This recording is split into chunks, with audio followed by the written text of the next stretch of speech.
Hey everybody, welcome back to my channel. If this is your first time here, welcome. My name is Lydia, and if you're one of my amazing returning subscribers, welcome back. Today I'm going to be reviewing Sabrina Carpenter Sweet Tooth Cherry Baby. So if you guys want to learn more about this super sweet fragrance, go ahead and stay tuned. Now you guys, as always, this is a fragrance that literally caught me off guard. I found out about it one night when I was mindlessly scrolling on TikTok, and I saw a creator on there who had recently purchased it. So immediately after I saw that, I ran over to Google and tried to find a place where I could purchase this fragrance. At the time, the only place that I kind of saw that had it available was a site called Scent Beauty. But before I started filming this, I noticed that they now have it available on Walmart.com. I'm a huge Walmart fragrance girly. Usually that's a really good place to purchase fragrances, so I definitely recommend that you guys pick it up from there. My experience with Scent Beauty was great. The packaging and the care that they put in making sure that this fragrance wasn't messed up when it came to me was great.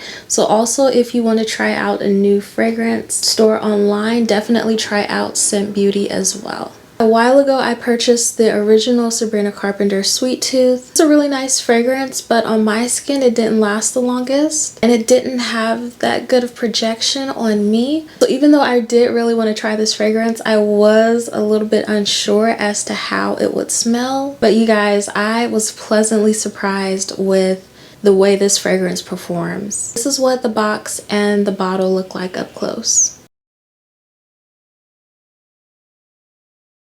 As far as the box, it looks exactly like the original Sweet Tooth, just burgundy, which personally I prefer the deep burgundy color a lot more than the pink. I feel like it just looks really sophisticated and sleek. It has that fun signature gold lettering on it, which really gives it an elevated look and makes it pop a little more. As for the bottle, it looks exactly like the original bottle as well, just in a deep burgundy color. It has Sweet Tooth by Sabrina Carpenter written in gold on the side, which is very nice. Now without further ado, let's go ahead and get into the notes and the details of this fragrance. This fragrance was launched this year in 2024, I believe only maybe 2 to 3 months ago, maybe. It may have even been released a little sooner than that, I'm not totally sure. This scent is classified as a fruity floral type fragrance. In the top notes, there's cherry, brown sugar, apple, and plum. In the middle notes, there's dark chocolate, red poppy, vanilla orchid, and peony.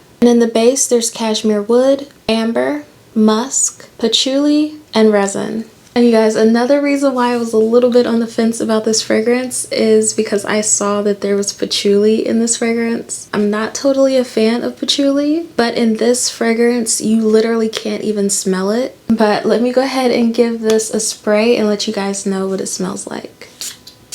I love this fragrance so much. It is very bright and fruity. When you first spray this fragrance, it smells extremely juicy. You definitely get that cherry note in here as well as the apple. The plum kind of takes a little bit of a back seat until this fragrance warms on your skin. After you've been wearing this fragrance for about 4 hours, you can start to smell those dark chocolate notes in here. You get a little bit of the woodiness from the cashmere wood, but it's not overpowering to the point where you don't smell the fruity notes in this fragrance anymore. And to me, that patchouli note is pretty much non-existent in this fragrance. I've smelled a lot of fragrances that have a lot of fruity notes, but with the patchouli, sometimes it can kind of overpower and overshadow all of those notes to the point where it almost smells more like an earthier, woody type scent, when it's supposed to lean more towards the fruity and floral type side. But that doesn't happen with this fragrance at all. The fruitier notes definitely are the star of the show,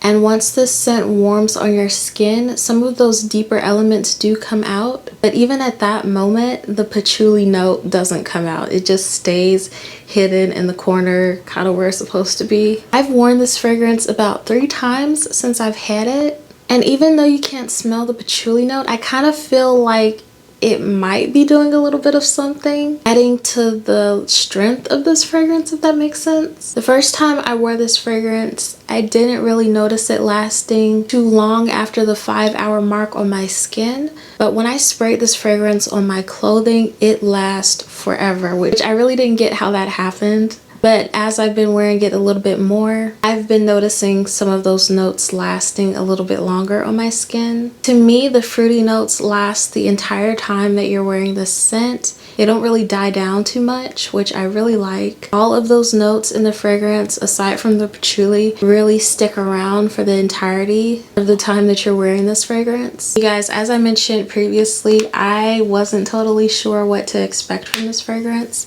but I'm very happy that I have it in my collection now. Personally, I like this one a million times more than the original. I feel like this is a little bit more my speed with the fruity and juicy notes. To me, it is still a very sophisticated fragrance. I would never ever classify this as a Tom Ford Lost Cherry spinoff or dupe. But if you are someone who does like Tom Ford Lost Cherry, but you're someone like me who likes juicier, sweeter notes and kind of wish that that cherry note was brighter and juicier in Tom Ford Lost Cherry and lasted longer on your skin, this is definitely one that you should give a try, because even though it does have those warmer, deeper, more sophisticated notes in it, it still has a nice, fun, bright, and juicy element to it that sticks around for the entire time that you're wearing this fragrance. So overall, I really, really like this scent. I'm so happy that I gave it a try. And right before I discovered this scent, I was looking at the original Sabrina Carpenter Sweet Tooth on my fragrance shelf, and I was just wondering,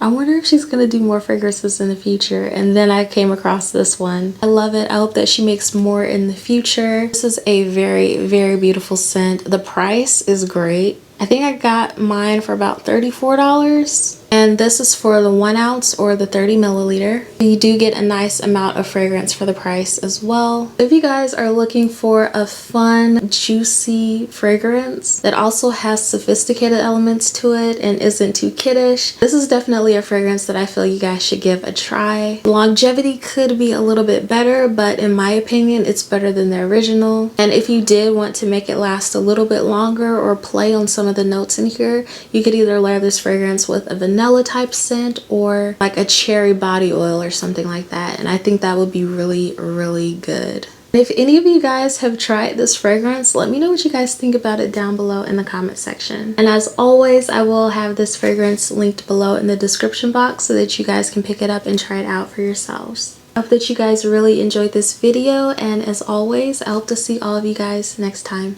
Bye.